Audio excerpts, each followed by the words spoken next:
آقای ستاره سلام علیکم. من این بالای اتاق اجاره کردم. بار بندیلت همینه؟ بله. بیا تو. به قول شما دانشجوها به رستوران هتل 10 ستاره بلوط خوش آمدید. سلام علیکم. بلوط اسم خودمه. قوم خیش الان حاضر میشه مشت. قوم خیش منو بتول صدا میکنن. اما از وقتی که قهوه خانه رو اسمشو گذاشتن بلوط، ما رم بلوط صدا میکنن. بفرما. اجاره 1 ماه اتاق تو رفیقت داده، اما اگر خواستی بیشتر بمونی باید قبلا به من بگی تا قولشو به کسی نده. بفرما. شما بفرمایید. خدایش از وقتی که این دانشجو اومدن اینجا دانشگاه را افتاده، چهارشاسبی مردمم یک کم رونق پیدا کرد. بد نیست، الحمدلله میگذره. اینم یه اتاق خوشگل مرتب. چطوره؟ اینا هم دیروز رفیقت بود. خواستم تخت بزنم، قفل نمیخواد. چای برای شما مجانی. اما اگر قهوه نسکافه بستنی کیک کاپاچینو خواستی باید دستتو بکنی توی جیبت. یه تلفن سکه‌ای هم پایین تو قهوه خونه. اونو روشن نکنی. خیلی. صبحانه و نهار و شام هم شب برام.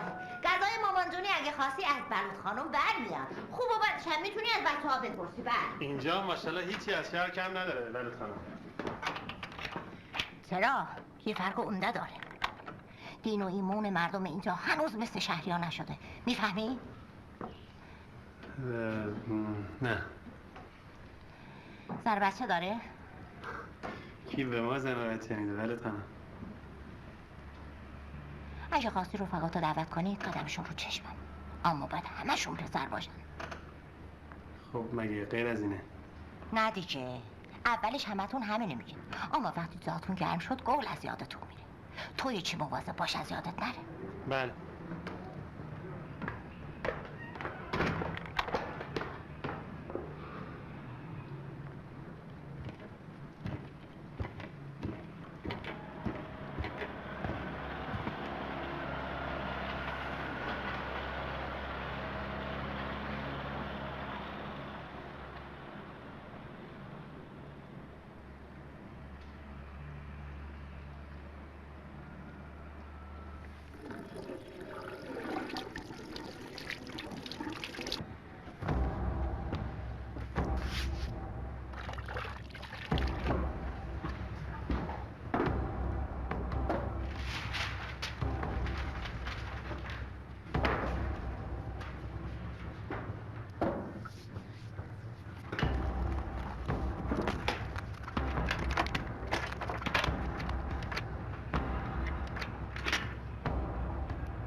الله اکبر. بسم الله الرحمن الرحیم.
بچه اینجایی؟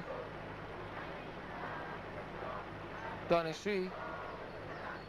به سن و سالت نمیخوره. سهمیه ای؟ ببین من جاد باشم پامو تو این جهنم نمیذارم.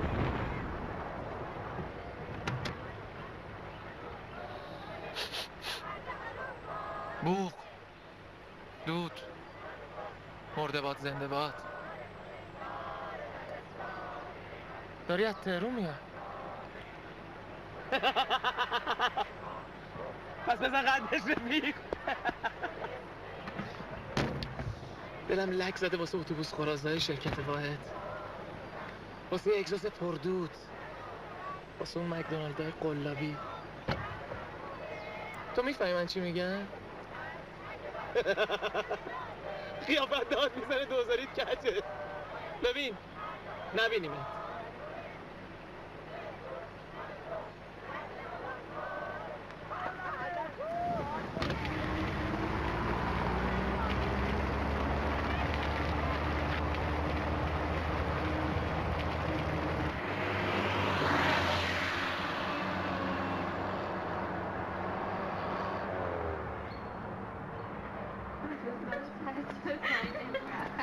ببخشید دفتر ریاست دره اول سمت راست.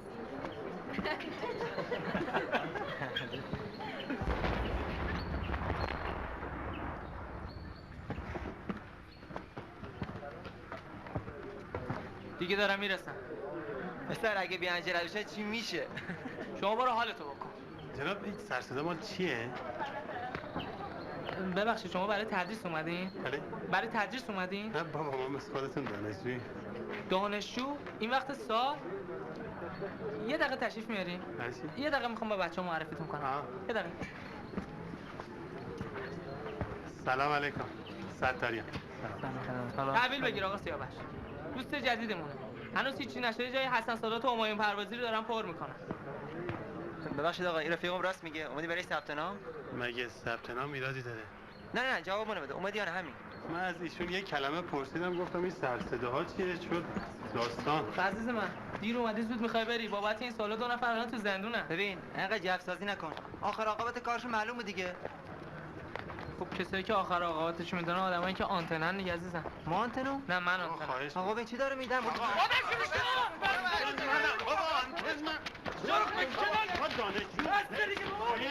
دنیای دانشجویی دیگه.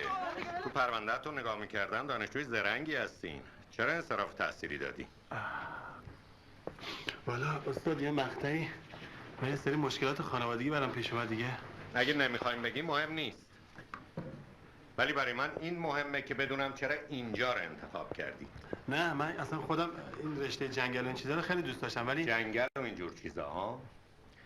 در هر حال با این نامه‌ای که از مرکز آوردید از امروز دانشجوی مرکز عالی جنگل هستید. ولی ای کاش صندلی شما رو کسی اشغال میکرد که بدون کجا و برای چی آمده. استاد ببخشید این صداها رو هم من متوجه نشدم چیه. این صدا؟ تش بیاری؟ بله بیا خطری تهدیدتون نمیکنه. بیا. دارن جاده میکشن. پس یعنی در واقع این سرصدا برای تونل و این چیزاست. بله. دارن تونل باز میکنن. منتها این تونل به موزه‌ای ترین جنگل های این مملکت باز میشه. خیلی رویاییه که تو ماشینت بشینی و با 100 کیلومتر سرعت از وسط این جنگل های زیبا عبور کنی نه؟ بله. به نظر شما ایرادی نداره؟ خب من فکر نمی کنم در واقع. نداره؟ بعد چرا این دانشجوهای فضول انقدر سر و صدا را انداختن؟ استاد من تصورم اینه که این به خاطر شرایط سنی که دارن جوون هستن. دانشجویی که براش فرق نکنه جاده از میون جنگل بگذره یا نگذره اینجا چیکار میکنه؟ در هر حال خوش آمدید آقای هوشنگ ستاری.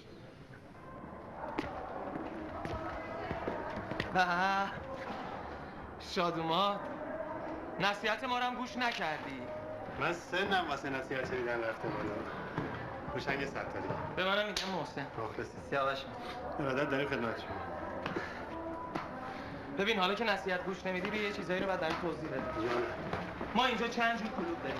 سبزا، قرمزا، آبیا و بادیا. تو تبت با کدوم میسازه؟ کم عجله داری مگه اینجا کلا چند تا عزیز من فرصت نیست، فرصت کمه. اصلا تو طبع تو بگو، من خودم میگم با کدوم سازگاره. من از شما خوشم اومده. بابا خیلی تیزی تو، اصلا بهت نمیاد. پس بابایی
پاسگاه ماکلب بفرمایید. من که میدونم پشت خطی. حالا دیگه اینقدر پررو شدی که پاسکار سر کار میذاری؟ جناب سروان احمدی، این دانشجوها دارن اذیتمون میکنن ها.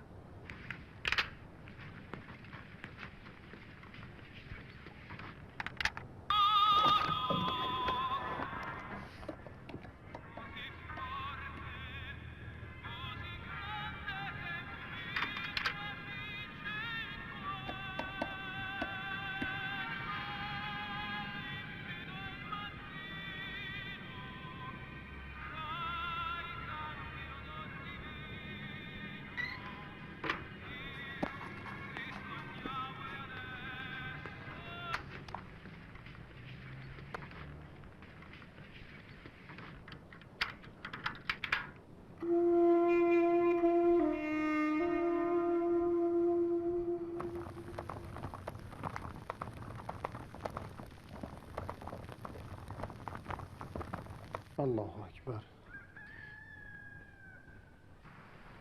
از ردبندی گیاهی چیزی نمیدونستم. از بیوشیمی خاک بی اطلاع بودن و از استاتیک چوب هم.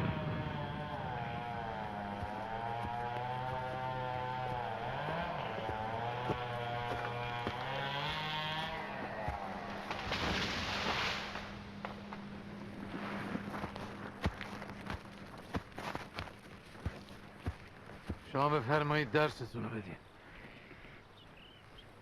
خیر آقا خیر، شما دیگه نمیخواد به من مأموریت یاد بدین.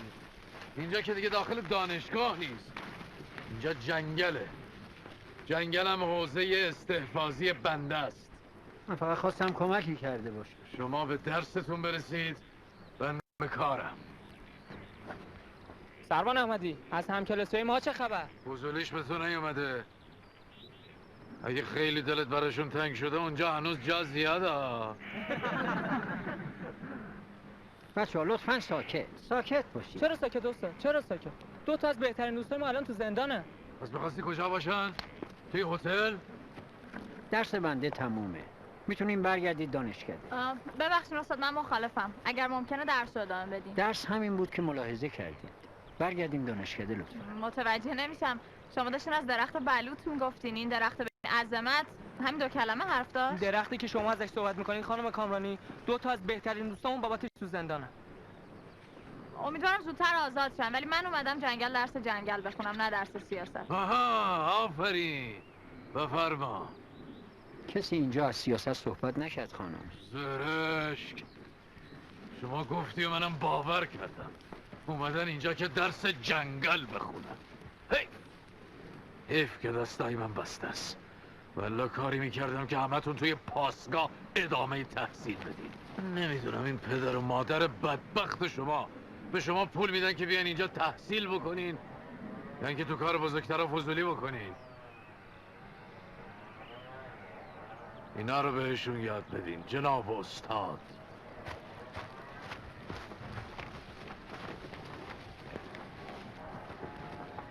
شب دراز است و قلندر بیدار. همشاگردی این درخت‌ها رو قطع میکنن، جادهشون هم از همینجا رد میشه. هر کی هم جلوشون باشه با آسفالت جاده یکیش میکنن. حالا میبینی اگرم اینجوری نشد اسم منو بذارید ارغوان. تو برو به عقده‌هات برس. بچه‌ها لطفاً آداب اینجور بحثا رو رعایت بکنید. توهین ممنوع. ببخشید استاد، اگر درس تموم شده من برم به کارم برسم. بابا منم دارم از درس میگم، از جنگل میگم. خود استاد گفت این درخت تاریخ داره، عظمت داره، وقار داره، شخصیت داره. یادم نمیاد استاد قطعه ادبی گفته باشن. من خوشحالم که این اختلاف عقیده رو بین شماها میبینم. مهم این نیست که این جاده وسط این جنگل کشیده بشه یا نه. مهم اینه که شماها دانشجو باشید، نه یه ربات متحرک. خیلی خوب، پس برای نظر ما احترام قائل باشیم. من دلم نمیخواد وارد بحث‌های سیاسی بشم. حضورم هم توی این کلاس فقط وقتی موجه میدونم که درس آکادمیک جنگل باشه. همین.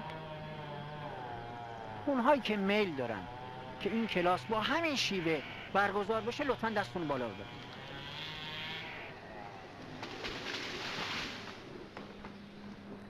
بنده برای همین اقلیت محضم احترام قائلم. اونهایی که میل دارن میتونن کلاس رو ترک بکنن.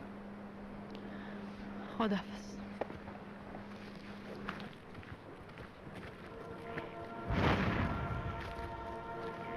بچه‌ها لطفاً تشریف بیارید جلوتر.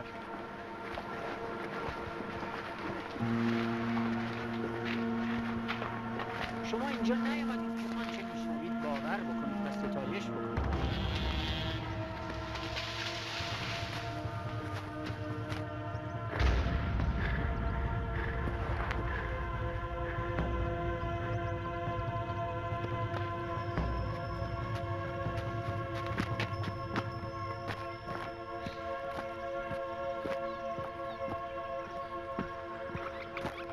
اینجا میتینگ سیاسی وجود نداره.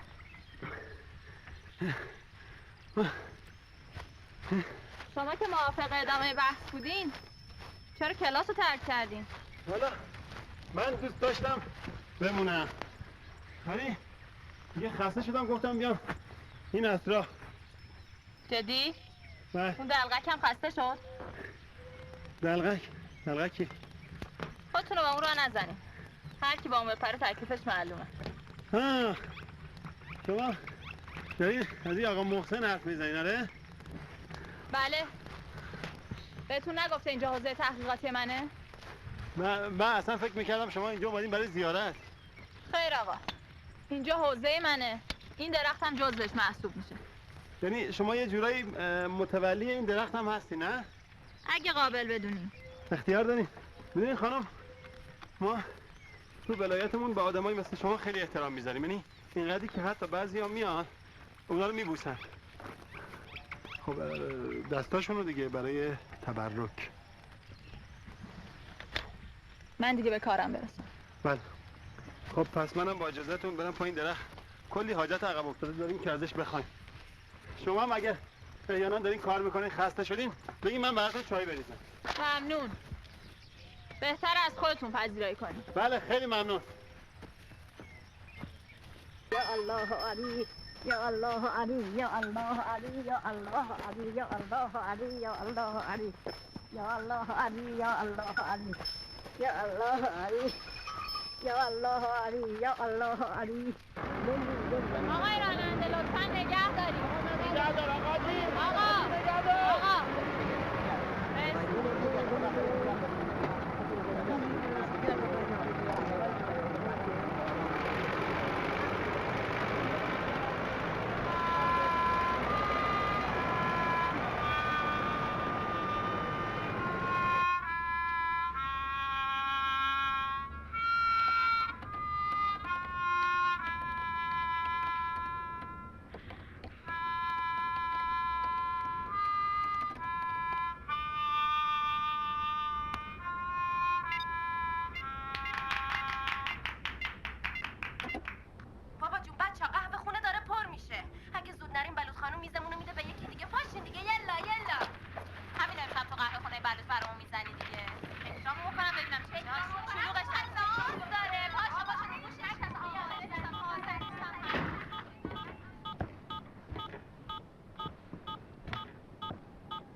من نفهمیدم اینجا کافه است یا کاباره است؟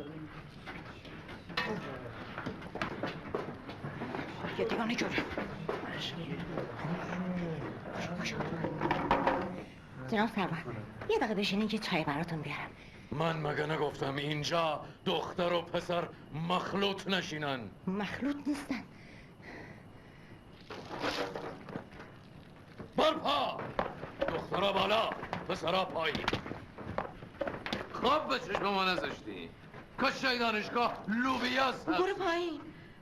هر دفعه یه بسا، برو هر پایین. دفعه یه بامبور. تا کی؟ خیر سرتون آمده اینجا که در سایی هلم کنده بفرمایید سایی. حالا دیگه سار و زندگیمو به هم میریزی. ببین من مطمئنم پاسکا بعدش نمیاد من از یه دوز چکت کنم که لباس دانشجو تنشه ها. نه دیگه امشب دلم برات سوخت. عجب تو خیلی حقیر شدی. نمیدونستم تا این حد مستعدی. به تبریک میگم. بهتره به خودتون تبریک بگی. این آدمی که ازش حرف میزنی خودت ساختیش. چطوره؟ تو همین بودی. من فقط نقابتو کندم تا اون روح باطلاقی دیده بشه. این باطلاقه تو ساختی. یه باطلاق ارغوانی. هرچی بیشتر فرو میرم روی تو رو بیشتر میرم. فشو شغلی قشنگی سرت انداختی. چرا ساکت شدی؟ بیا جلوتر. بذار بهتر ببینمت. دیگه وقتش همه بدونن پدر مادر ارغوان خانوم زیر خاک نیستن. باید بدونن اونا دارن الان به کشورشون چه خدمتی میکنن. آخ اینطوری نیا بیرون ممکنه سرما شما بخوری یا تو همچین کاری نمی کنی محسن. محسن نه دیگه، دلقک. من اونا رو دفن کردم. ای بچه بیره، اونا پدر مادرتن. من اسرارمو بهت گفتم. تو که گفتی ممکنه اونا تا حالا مرده باشن. مرده که اسرار نیست، یه سری اطلاعات سوخته است. لعنت به من که به تو اعتماد کردم. دور از جون، دور از جون. تو میدونی که من نابود میشم. بهتر. تا امروز تو سوختن منو تماشا کردی، حالا نوبت منه. میخوام با حرف بزنم. دیگه بهتر اون حوله لطیف تو از سرت برداری و جاش کلا خود جنگی سرت کنی. از فردا محسن ساز جنگشو کوک میکنه. خدا حافظ دشمن محبوب من. محسن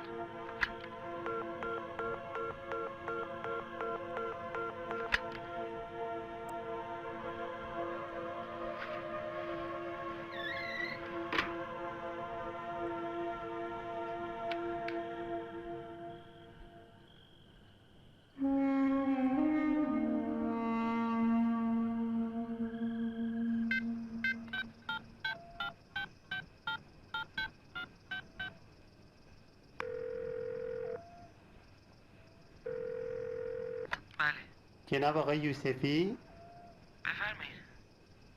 منزل تشریف نداشتید آقا؟ تازه رسیدم. شما؟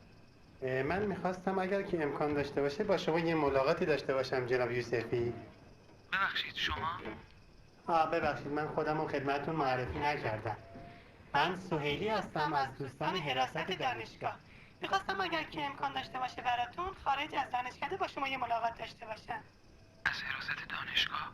نه خیر، عرض کردم خدمتتون از دوستان حراست. من مطمئن باشید خبرهای خوبی براتون دارم جناب یوسفی.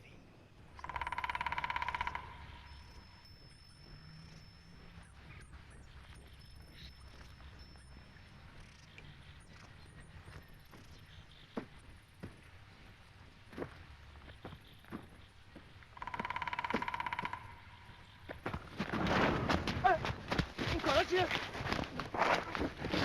برای چی دستمو میبندی؟ آخه چی کار کردم؟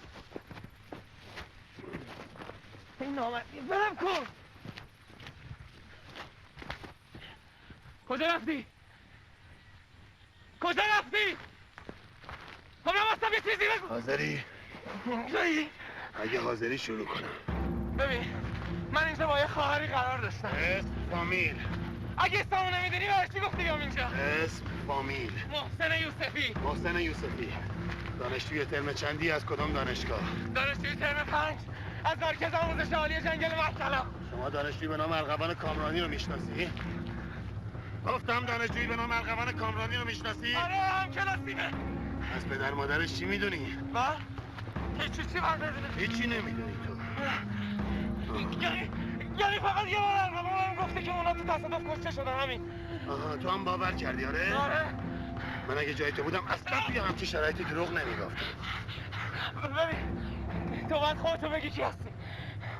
فقط به سوالایی که ازت میکنم جواب بده همین. ببین ارغوان یه بار بهم گفته که پدر مادرش نمردن زندان. زندان؟ که راست دروغش کردن خودش. چرا میخواد وانمود کنه که اونا مردن؟ ها؟ چرا؟ برای اینکه آوارن. برای اینکه جزو گروهایی که دارن با حکومت میشن دارم خفه میشن. خب دیگه چی؟ برای اینکه بگو. ارغوان اون رو از بچگی ندیده، فقط به مادر بزرگش زندگی میکنه همین. خب خب که خب من فقط همینا رو میدونم. از این جریان کسی دیگه هم خبر داره؟ هیچ کس. مطمئنی؟ پس فقط چرا تو خبر داری؟ ها؟ برای اینکه من و ارغوان با هم دوست بودیم. مگه بقیه باهاش دشمنن؟ ببین دیگه داری زیر حرفت میزنی. گفتی اگه از پدر مادرش بگم میذاری برم کن دیگه. به سوالایی که ازت میکنم درست جواب بده. بلند شو. عجب گیری کرده. درست به سوالا جواب بده. ببین من و ارغوان به هم علاقه داشتیم. آها یعنی به هم یه رابطه عاطفی داشتیم. آره از همینه که تو داری میگی. این رابطه عاطفی به اتاق خلوتم کشید؟ تمامش کن آقا. ببین یه بار دیگه ازت سوال لازم نیست بپرسی نکشید. پس این داستانایی که میگفتی چی بود؟ کدوم داستان؟ میخوای نوار جلسه سخنرانی تو برات پخش کنم ها؟ از رنگ مو و اندام خوشتراش و خال قهوه‌ای که میگفتی بسته اونا همش خالی بندی بود. دروغ میگی؟ دروغ نمیگم. دروغ میگی؟ تو نمیدونی ارغوان همه جا روی منو میبره.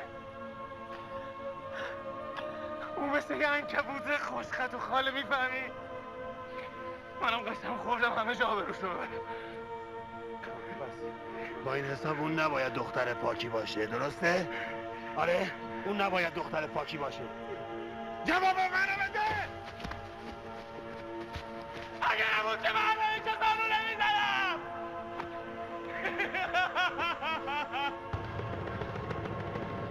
اون مثل یه ماهی آزاده. اولش فکر میکنی با یه شنای ساده میتونی به جنگش بیاری، ولی بعد میفهمی که داری غرق میشی و اون وایستاده داره بهت میخنده.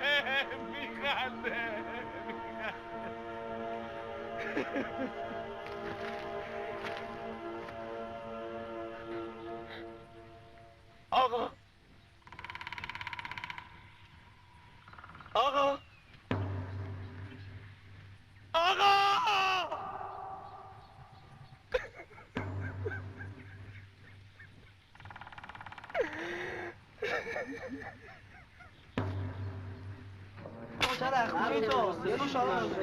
ببین من میرم وسطی تو میام باشه جا منو تو میذاری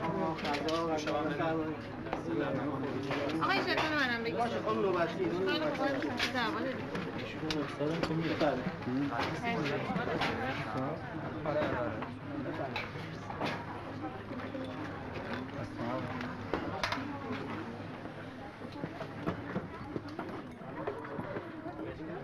سلام.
شفق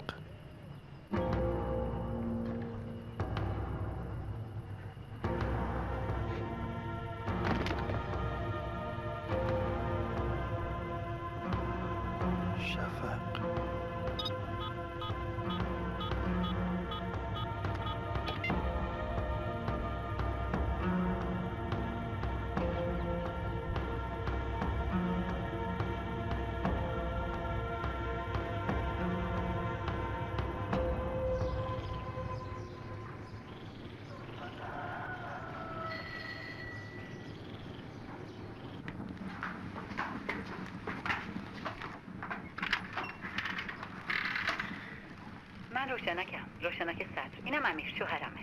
درسته که دست خالی آمدیم ولی عوضش کلی خبرهای خوب برات داریم. چه خبری؟ خوش خبری. پدرت همین نزدیکی هست. چیه؟ خوشحال نیستی؟ شما کی هستی؟ قاصد خبرهای خوب از پدرت. اونا مردن. آفرین. بایدم به ما شک داشته باشی. ما اومدیم تا امنیت خونه رو برای ملاقات پدر تامین کنیم. ها؟ هنوز باور نمی‌کنی؟ تو که توقع نداری ما کارت شناسایی نشونت بدیم. نه آقا، ولی شما هم انتظار نداشته باشی من یهو باور کنم که اونا زنده شدن. یعنی تو باور کردی جاده پا به سنندج اون اتوبوسی که تای دره سقوط کرد. بله کاملا. ولی عزیزم ما اون صحنه رو دستکاری کردیم تا رژیم با شما کاری نداشته باشه. تو این عکس رو تا حالا دیدی؟ قیافه پدرتو که باید خوب بشناسی. این عکس مال کیه؟ پس شناختیش. حالا آماده شو تا پدر رو ملاقات کنی. من آمادگیشو ندارم. چرا؟ حالا برتر. ببینم دخترتون نمیخوای یه صبونه به 2 مسافر خسته بدی؟ بله فقط چند لحظه صبر کن.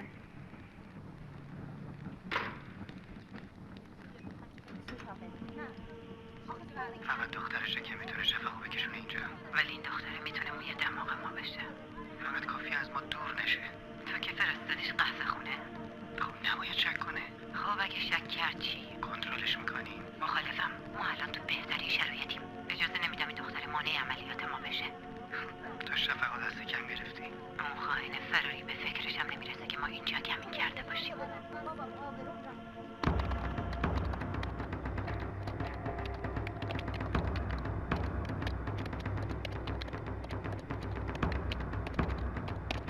مدت‌ها بود همچین صبحونه مفصلی نخورده بودم. نوش جونتون. خیلی خب من دیگه برم دانشکده. پس نمیخوای پدرتو ملاقات کنی؟ من که بهتون گفتم. جونشو به خطر انداخته که بیاد تو رو ببینه. هنوزم به ما اطمینان نداری؟ من گفتم باید برم دانشکده. این همه سال پدرتو ندیدی، حالا مگه ما ببخشید. شما که برای بازجویی نیومدین. معلومه که نه. خب بگو چرا نمیخوای؟ دوست ندارم توضیح بدم. صبر کن روشنک. داریم وقت تلف میکنیم. ارغوان تصمیمش قطعی داره سردان. جواب بده. ما بهتر خبر بدیم که اینجا نیاد.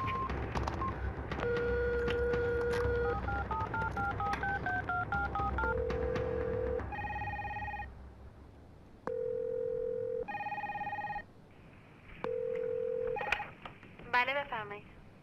الو. الو. جواب نمیده. محلی نبود. از کجا فهمیدین؟ از پارازیتش میشه فهمید. پس با این حساب وقتی نمونده. نمیخوای بیشتر فکر کنی؟ من فکرامو کردم. دیگه باید آماده بشی عقب کنی. پدر داره میاد. اصرار نکن امیر. ما بهتره به کارمون برسیم. کیه؟ نمیدونم. با کسی قرار داشتی؟ نه. از همین بالکن یه نگاهی بنداز. اگه پدر بود دیگه باید دعوتش کنی که بیاد تو.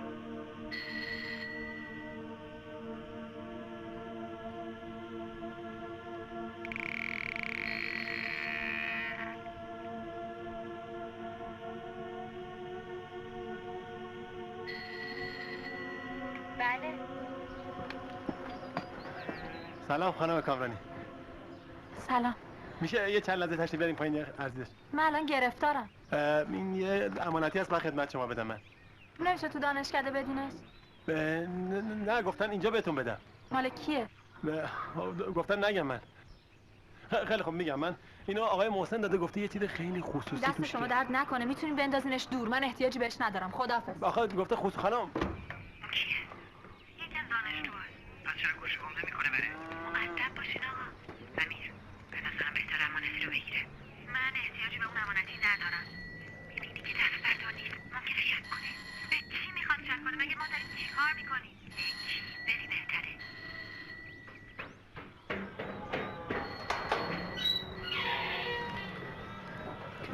این اصرار زیادی هم توصیه اون دلقکه؟ این اخلاق منه دیگه. کارتون.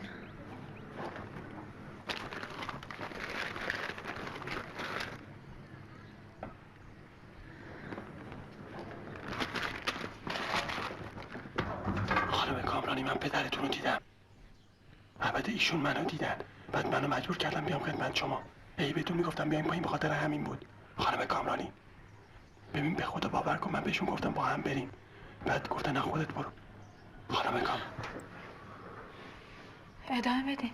به ایشون گفتم من به شما بگم که هیچ دوست و آشنایی رو سراغ شما نفرستادن. یعنی چی؟ یعنی اگر احیانا کسی اومده از این نشونی‌ها داد خب دروغ میگه. شما الان باید دستش فرار کنید. اون آدمی که گفته پدرمه چه شکلی بود؟ والا این مرد نمیشه خسته بیحال مریض مثل که 10 سال نخوابیده باشه این آدم.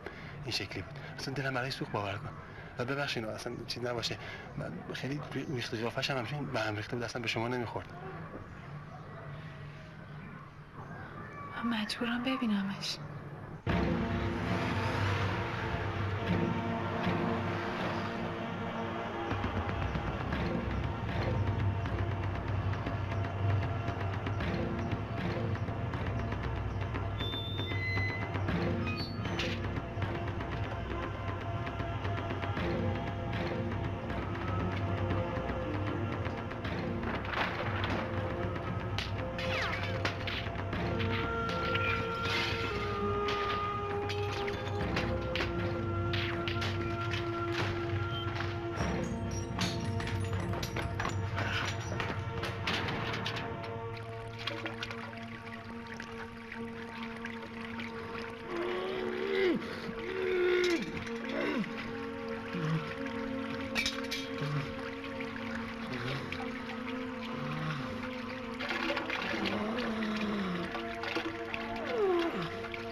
کیه؟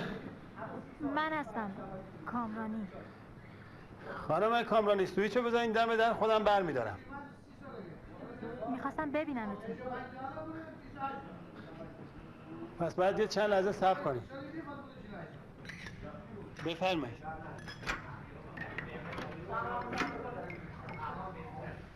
سلام. سلام. بعد موقع مزاحم شده؟ نه اختیار به دارم. نظر مریض میای. مریض؟ نه من کلا از خواب که پا میشم یکمی. شما پدر رو ملاقات کردین به سلامتی؟ اونجا نبود. یعنی رفته بود؟ کسی اونو ندیده. چطور ممکنه؟ من اصلا خودم ایشونو صبح تو دانشکده دیدم. ولی من کسی رو ندیدم. شما مثل که اصلا باور نمی کنید من ببین آقای ستاری مثلا اصلا نیومدم از پدرم بگم. گول این عنکبوتو نخور رفیق. سلام آقای محسن آقا، بفرمایید در خدمت باشم. این عنکبوت اول ماشینتو میگیره، بعدم آبروتو میبره. صحیح. گورتو گم کن دلقک. اومدی دم اتاق این عقب افتاده، چه غلطی بکنی؟ تو برو به هرزگیت برس. من نمیذارم رفیقمو خام کنی. اینجا چه خبره؟ تو اینجا چی کار میکنی؟ من که اومدم رفیقمو ببینم. بله درست بفرمایید. از این خانم خوشگله بپرسید اینجا چی کار میکنه. نفهمیدم. حالا دیگه ارغوان خانم شما شد خوشگل خانم بگیرد. برو پایین. برو تا به بازگاه نگفتم. برو. میبینمت. بله. جواب تو هم باشه واسه بعد. دیدی خانم، دیدی گفتم مصلحت نیست. من که هیچی تمرگیدم. برید پایین بتمرگین حرف بزنید. خیلی خوب الان میام. والله خطرناکه. چه خواهشی از دست شما تو سرم بریزم آخه.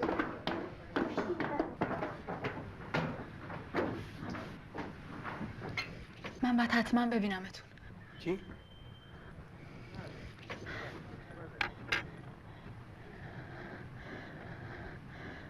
زیاد منتظرم نذارین.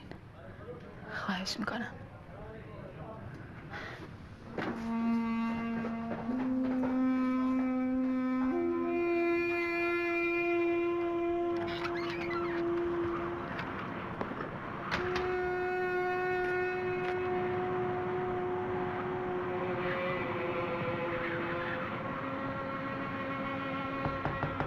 بفرمایید.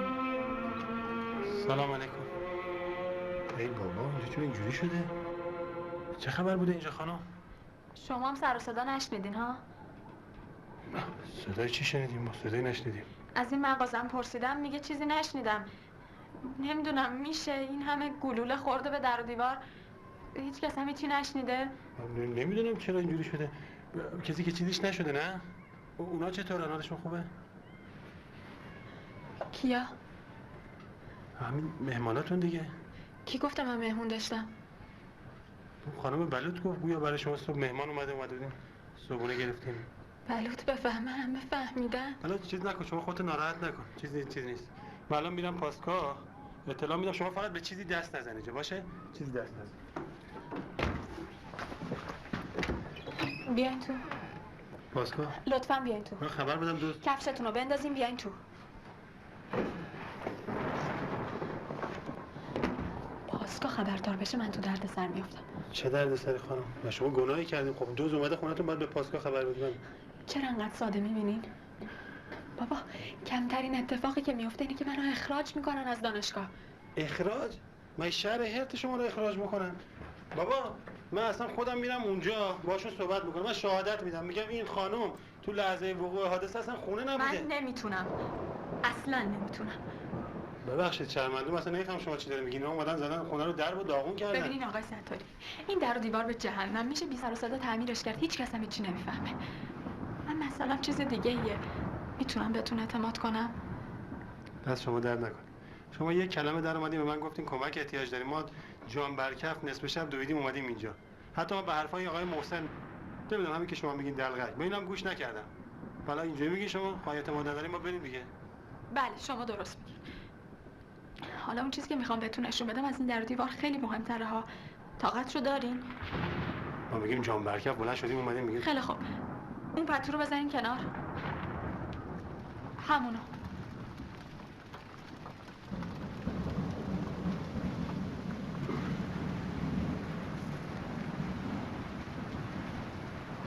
این چیه؟ این کیه؟ مرده؟ خانم من مخلص شما، ولی این یکی مثل که تعمیر شدنی نیست. کمکم کنین. خانم کامرانی این مرده تو خونه شما چیکار میکنین؟ چیه اینجا؟ من میتونم مو به مو بهتون توضیح بدم که تو این قضیه هیچ تقصیری ندارم. من توضیح شما رو میخوام چیکار کنم؟ زنگ بزنم خانم به پاسگاه توضیح بدم. انقدر پاسگاه نکنین. خب پس چیکار باید بکنم؟ خدا من بیگناهم. مرده خانم کامرانی. به من بگین ارغوان. ها؟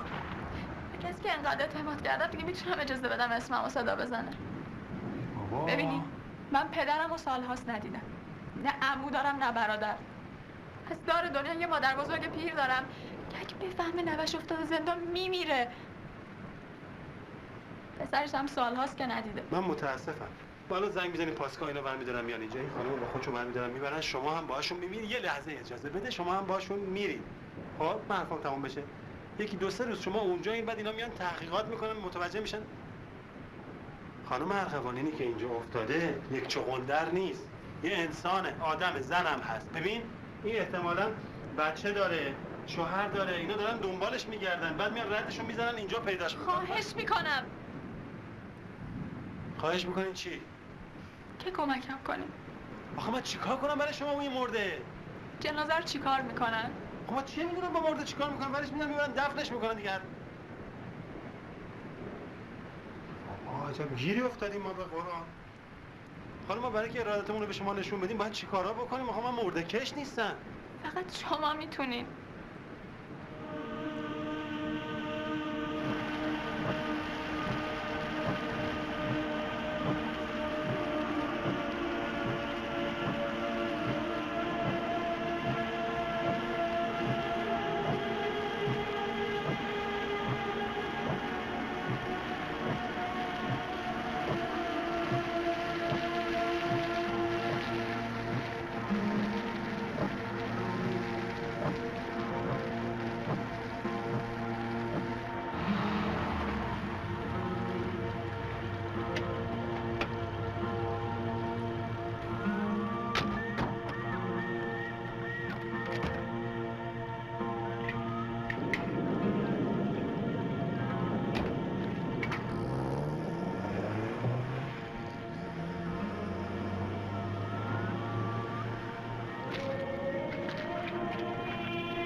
الان شما دانه هستید، خفته بر خاک. دانه ای هستید که خواب میبینه، یا بهتره بگم زمین هستید که در خواب یک دانه فرو رفته. نترسید، آروم باشید. این صدای زنگ گله گوسفند هاست. صدای سگی از دور از شما عبور میکنن، از روی شما رد میشن. نور، سایه، سایه، نور. در خاک فرو میروید. خاک سرده، اما پوسته همچون آغوش شما رو گرم میکنه، مثل اینکه پلک هاتون گرم شده.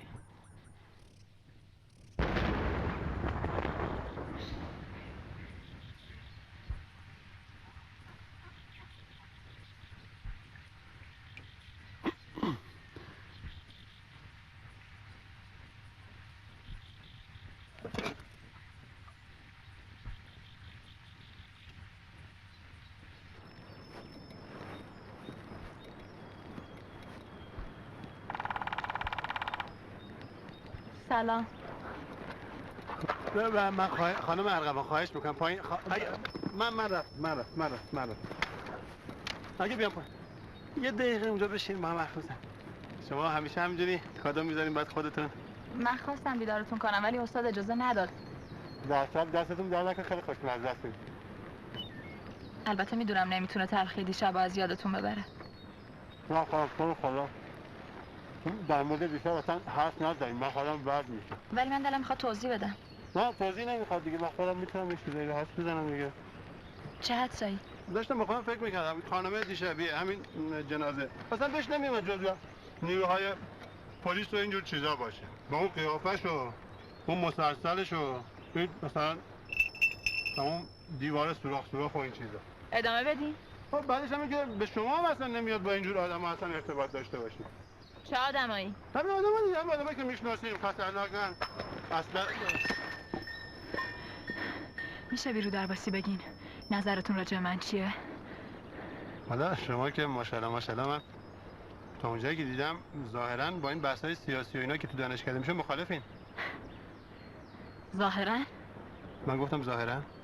آها، این به خاطر اینه که یه عده‌ای میگن این مخالفت کردنای شما با مسائل سیاسی اونم توی جمع اینا پوشش. پوشش؟ تو اونا میگن ول کن، حرف زیاده. چی میگی؟ تا اینجاشو با دقت اومدی. از اینجا به بعدش هم تکمیل میکنی. به نظر شما بین من و اون زن چه ارتباطی هست؟ حالا چه عرض کنم؟ اگر ارتباطی باشه قاعدش اینه که شما چند تا از این کلوچه ها درست کنین و با تنها شاهد ماجرای دیشب یه جای قرار بذارین و از این کلوچه ها بهش تعارف کنین. اون طرف همین کلوچه ها رو میخوره و بعد احساس میکنه این جیگرش داره میسوزه و تازه اونجاست که میفهمه این کلوچه ها مسموم بودن و دیگه فرصتی نداره. شما اگه جاش بودین چی کار میکردی؟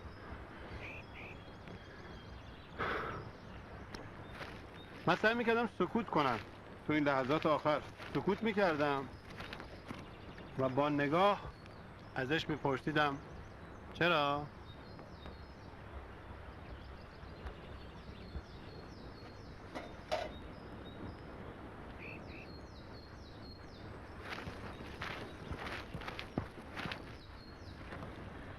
دو نفر بودن، یه زن یه مرد. خودشونو زن و شوهر معرفی کردن. گفتن از محافظای پدرم هستن. ببخشید محافظ؟ آره اینطوری گفتن. ببینین آقای ستاری، من محال بود به احدی راجع به پدر و مادرم چیزی بگم، ولی شما به خاطر کمک‌های دیشبتون حق دارین بدونین. من سالهاست پدر و مادرم رو ندیدم. وقتی من بچه بودم اونا منو تنها گذاشتن و رفتن تا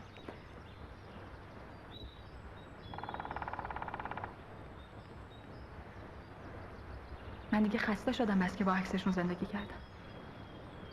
نمیدونم شما تو چه محیطی بزرگ شدین، نمیدونم اصلا میفهمین من چی میگم یا نه. من تمام بچگیم با یه مادر بزرگ پیر گذشته، از کارهایی که بچه‌ش میکرد بدش میومد.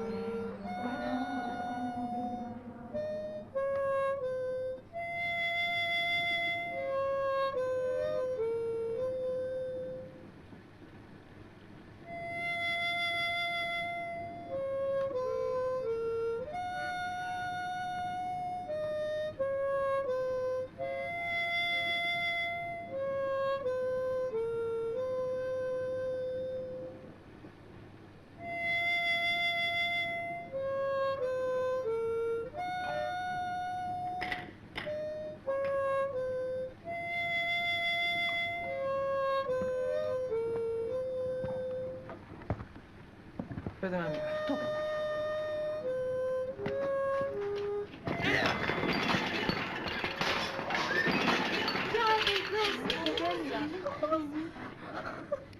تو نمیتونی اون لنگ 20 صاحب تو جمع کنی؟ کری؟ میگم مرض داری پاتو دراز میکنی؟ یا تمامش کنم نمیشه که بابا. آقا محسن یکی 2 روز نمیشه زود خودمونی میشه بخواد باشه. من خانم این خسارت هرچی باشه من میگم. بچه‌ها تو روشی نشه هیچ کار نداری که اصلا مهم نیست. وای آتم بخشی میکنی بلوط خانم.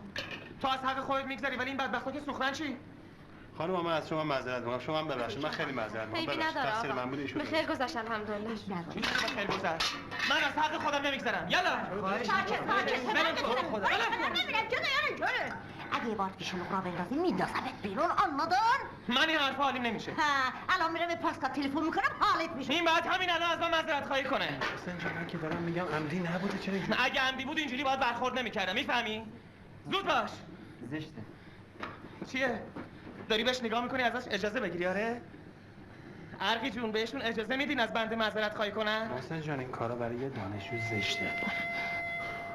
من جلوی همه شما از این آقا محسن بابت این لنگای دراز و بی‌قوارم معذرت خواهی میکنم. ببخشید. حله؟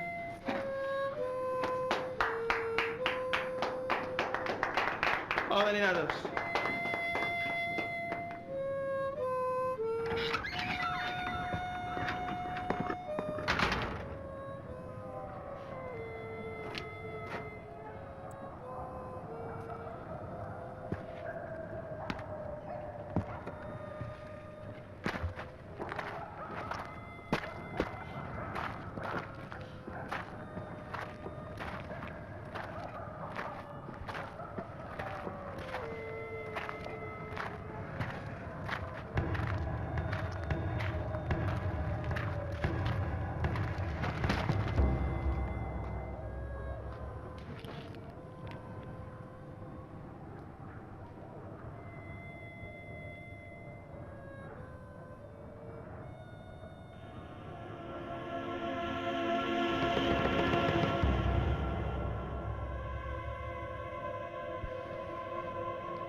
شفق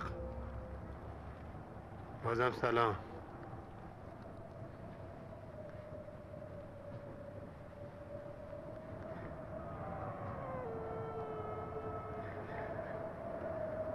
پدر سوخته بزرگ شده. دیدمش. شرط میبندم بیشتر از من دیدیش. شرطو بردی. به من که نرفته نه؟ مهربونه. خیلی. تو که میذاری ببینمش؟ نه. من این همه راه اومدم.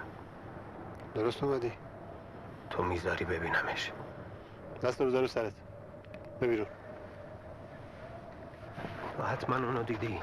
حتما هم تحت نظرت بوده. تا حالا باید فهمیده باشی که اون هیچ گناهی نداره. بهت قول میدم اگه اونو بی سر و صدا ببینم خودمو تسلیم میکنم. تو دیگه حق انتخاب نداری شفق. شرمندتم. بشین زمین. نزار منو تو این وضع ببینه. گفتم بشین زمین.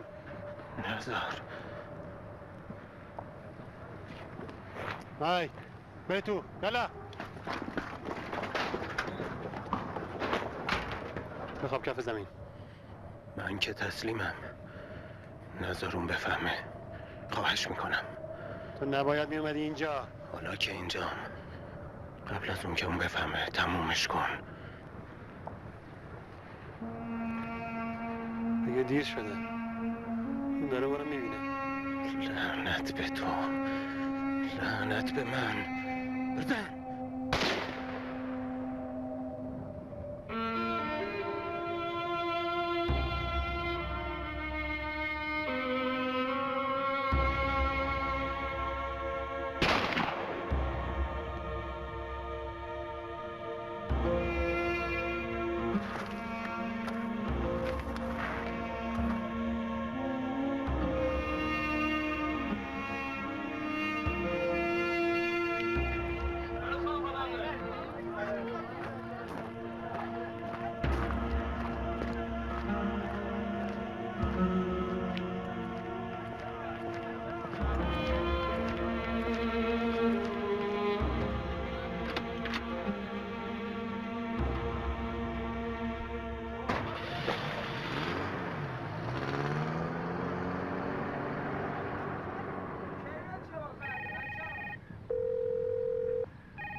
بابا؟ همه جا برای بابا خطرناکه. ولی اینجا امن نیست. یعنی چی امن نیست؟ یعنی که یه عده منتظرن تا شما اینجا بیاین. کیا منتظرن؟ رفقاتون، اونا اینجا بودن. هنوزم اونجا؟ نه دیگه. وقتی اومدم دانشکده ببینمتون اونا بابا اینجا نباید بیاین. صبر کن ببینم. دانشکده کدومه؟ چرا فکر کردی من اونجا؟ مگه شما پیغام ندادین بیام؟ من؟ پیغام؟ مگه به اون آقا نسپرده بودین بیاد دنبالم؟ خدایا لعنت. خیلی بد شد بابا. این یه تلس. با این حساب تلفناتم داره کنترل میشه. شما چی میگی؟ مگه شما همش تلس. من هیچکی رو نفرستادم. منو ببخش بابا. تو رو هم تا درد سر انداختم. بابا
همطور که ملاحظه می‌فرمایید این دو تا درخت در کنار هم رشد پیدا کردن و این دو تا دوست با هم همزیستی داشتن در جوار هم.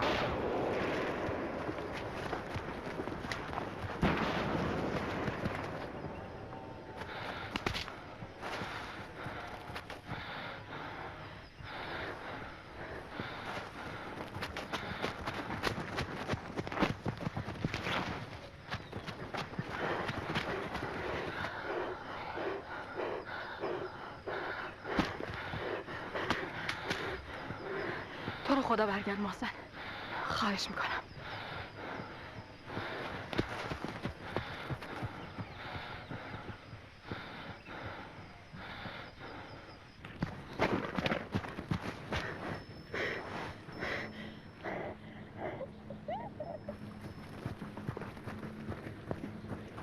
تو دیگه لا رفتی.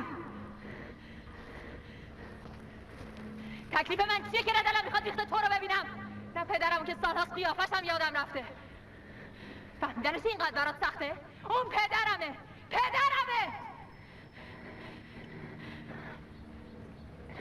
خواهش میکنم دست از سرم بردار. اگه پدرم دستگیر شه یه عمر باید عذاب بکشم. میفهمم. دروغ میگی. تو نمیفهمی چون تربیت شدی اونی که میگی نباشی. من نمیخوام رول یه تومه رو بازی کنم. یعنی اجازه نمیدم کسی از همینطوری سوء استفاده بکنه. ولی بد نیست بدونید دو گروه دنبال پدرتن.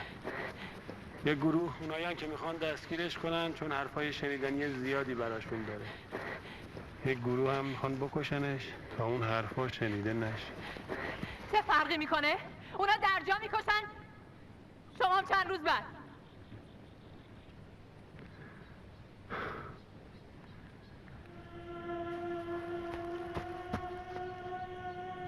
تا جای من بودی چی کار میکردی؟ با تموم قوا سعی میکردم پدر بهم نرسه.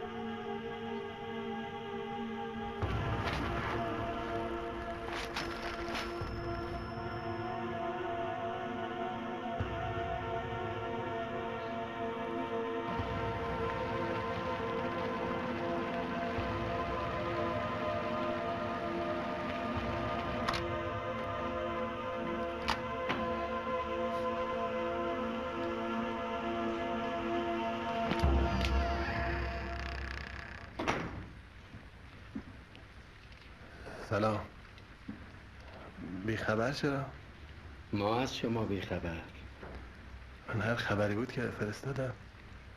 هو الحبیب، این کد جدیدیه؟ میخواستم ارتباط باشه. هو القادر، هو العادل، هو العالم، هو الکاشف، هو الشافی و این آخری هو الحبیب. حاشیه گزارش مهمتر از متنه. نه، اسمای خداست. عجب، نمیدونستم. درخواست انتقال دادی؟ نفرستادم من. ولی من خوندم. توضیح میدی یا خودم شروع کنم؟ شما بفرمایید. انا لله و انا الیه راجعون. تو برای ما موریانه نیست بلکه سیانوره. ولی این عوض نیست. تفسیر نکن. اون چی داره؟ هیچی. هیچی؟ تو این همه مأموریت بودی مگه مثل اون کم دیدی؟ این با اونای دیگه فرق میکنه. جای تو دیگه اینجا نیست. حاضر شو بریم. امشب؟ همین حالا. ولی اون تو خطره. نمیذارم طوریش بشه. نمیتونی. قولشو میدم. من باید بمونم. این تمرده. شما با پدرش کار داری؟ اون پرونده رو بندازش دور. حالا مهم اینه که تو کجا ایستادی. اجازه بدید من یکم فکر کنم. میدونی که فرصت نیست. تو اگه جای من بودی با شهاب هشت چی کار میکردی؟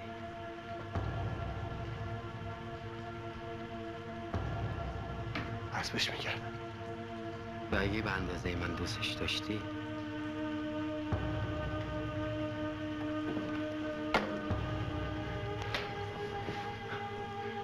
همین حالا حسبش میکردم.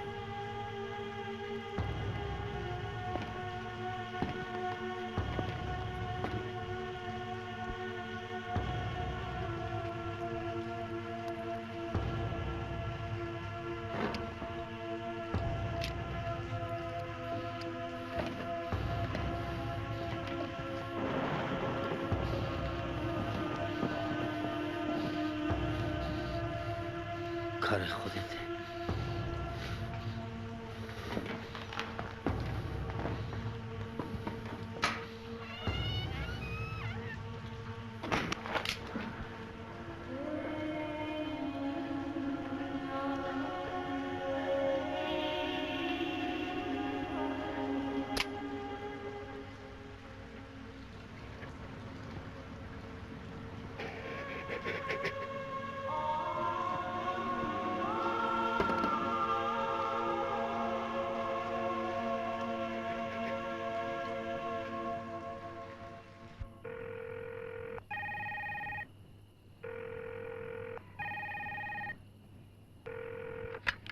سلام ارغوان.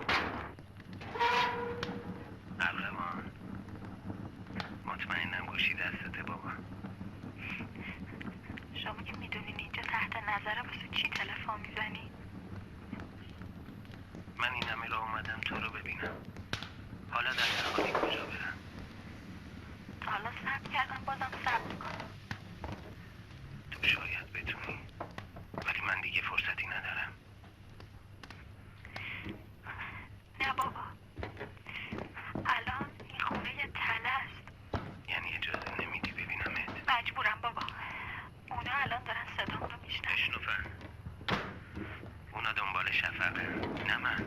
برای اونا فرقی نداره ولی برای من داره. نمیتونم بابا، دیگه دیر شده چون من دارم از اینجا میرم. تو همچین ظلمی به پدرت نمی کنی؟ مجبورم. این تنها فرصتیه که خودم تصمیم میگیرم نه شما. متاسفم. ارغوان ای آقا، شنیدین که چی گفتم؟ حالا دیگه رفقات خبر کن، بگو من دارم میام. فردا روز حراج منه. مسلسلاتون رو راهبرکاری کنیم، فشنگاتون رو برق بندازیم. اگه دخترم رفته بود اجازه ندیم به خونش برسم، ولی اگه منتظرم بود یه فرصت یه دقیقه میخوام که اونو بغل کنم.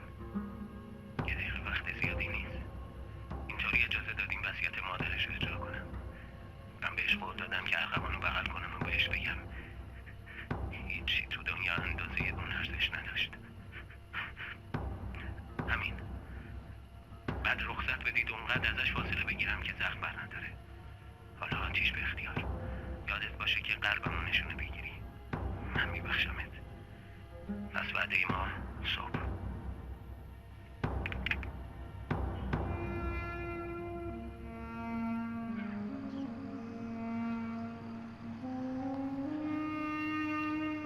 الله اکبر.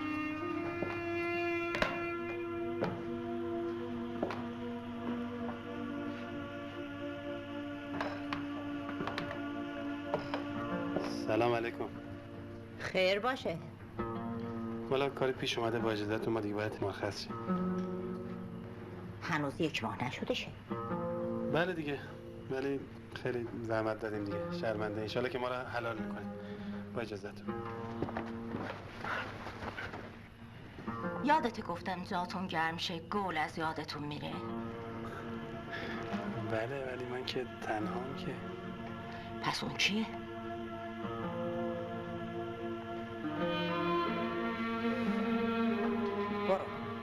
برو امشب ما را 4 بینداختی.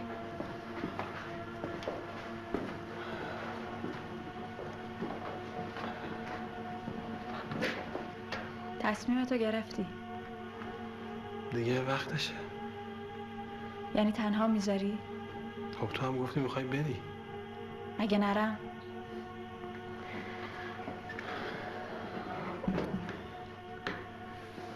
اگه نری که خیلی اشتباه کردی. فرقی نمیکنه. من اینجا باشم یا برم اون میاد. پس باید دعا کنیم فردا صبح نشه. به رفقات خبر دادی نه؟ اونا دیگه به خبرهای من احتیاج ندارن. ولی تو خبر دادی. حسن هر چی تو بگی.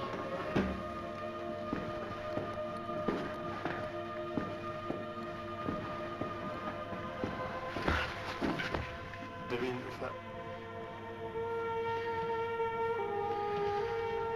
هوا که روشن بشه این آبادی غریبه زیاد میبینه. اینو پدرتون میدونه. خواستم شما هم در جریان باشید. شما مردا همتون مثل همین. تو هم مثل بقیه. فقط فرقت اینه که بازی تو بهتر بلدی.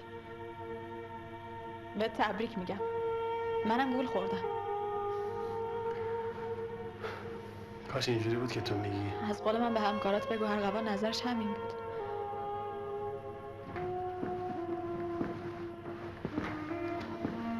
ارغوان فردا اصلا روز خوبی نیست. از اینجا برو.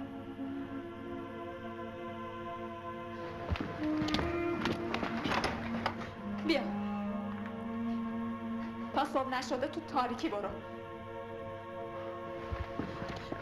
بنو خانوم اون قرآن تو بیار. میخوام هوشنگ خان از زیرش رد کنم. اسمت همین بود دیگه نه؟ به دست و پات میافتم. هر کار بگی میکنم. هر کار. فقط نزار بابام کشته بشه.